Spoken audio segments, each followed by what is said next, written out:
a taskmaster oppressing one of the Hebrews, and he defended him and killed the Hebrew. And the next day he sees his brothers fighting and says to them, "Brethren, why are you disputing?" And of course the story is that they say, "Who made you ruler over us? Are you going to kill us like the Egyptian you did yesterday?" And Moses understands that what happened is found out, and he flees for his life. He flees to Midian, and he lives there for 40 years. And during that time, God visits him. He is out tending sheep one day, and God appears to him, and an angel appears to him in a burning, flaming bush. Moses goes over to see what it was, and God speaks to him out of the bush and tells him, I've heard the cry of my people, and I'm sending you back to Egypt to deliver them out of bondage. The story goes that Moses doesn't want to do that, of course, makes a lot of excuses, and finally God says, "I will send Jethro, or I will send Aaron, your brother-in-law, and he'll speak for you, and you go, and I'll deliver them." Well, we know the story. Moses goes back to Egypt, and God tells the Pharaoh, "Let my people go," and the Pharaoh refuses. And as a result, God begins to bring judgment upon the Egyptian nation in the form of plagues, in the form of lice, locusts, and so on.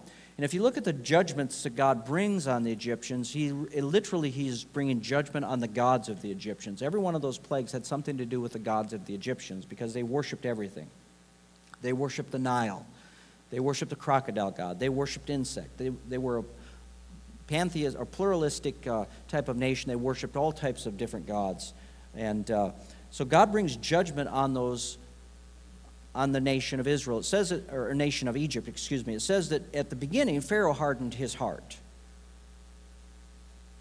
But as you look at it later on, as the plagues continue to increase, it says that God begins to harden Pharaoh's heart. And I believe the story is that God gave Pharaoh an opportunity to repent.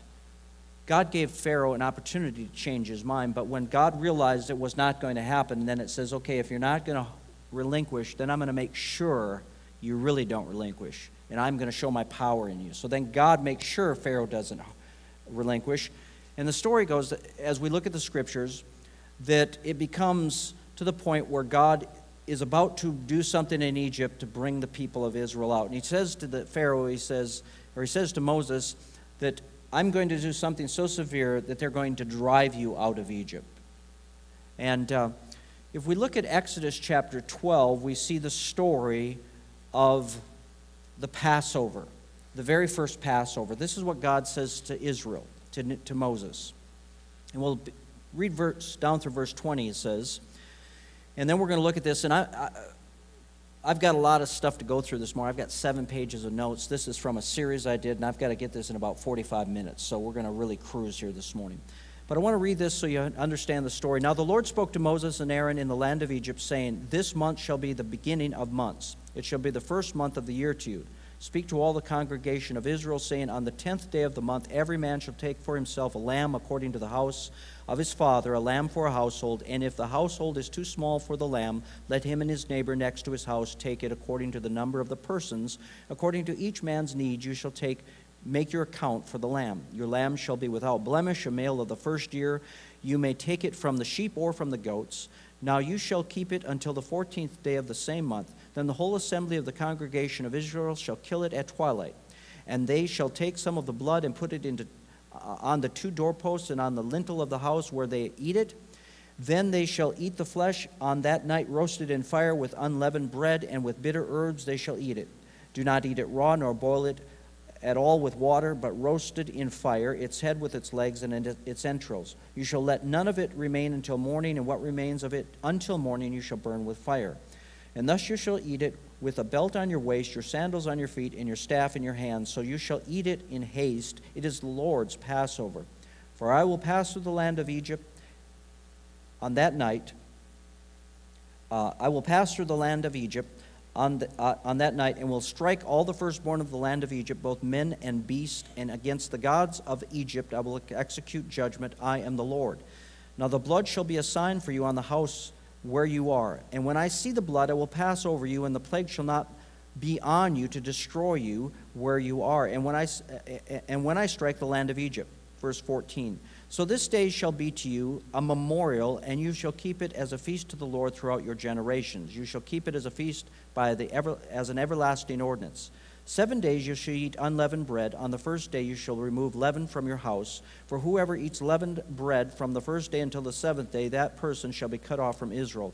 On the first day there shall be a holy convocation. That means a Sabbath or a holy observation. And on the seventh day there shall be a holy convocation to you.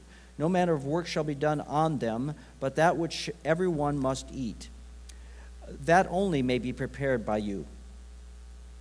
Verse 17, so you shall observe the feast of unleavened bread, for on this same day I will have brought your armies out of the land of Egypt. Therefore you shall observe this day throughout your generations as an everlasting ordinance. In the first month, on the 14th day of the month at evening, you shall eat unleavened bread until the 21st day of the month at evening.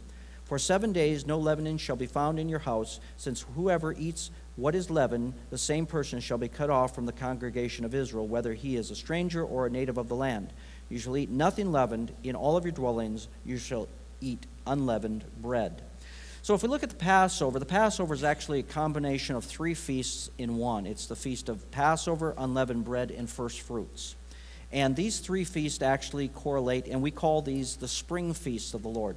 The feasts of the Lord are divided into 2 sections, the spring feast of the Lord and the fall feast of the Lord.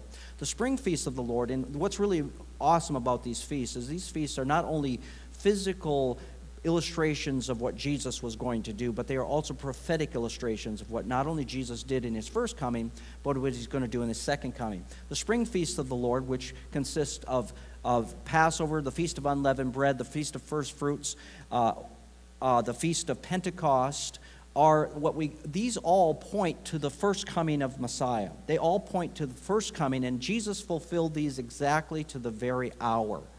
When God brought the children of Israel out of Egypt, he met with them at Mount Sinai 50 days after Passover, 50 days from that. When Jesus was raised from the dead, it was 50 days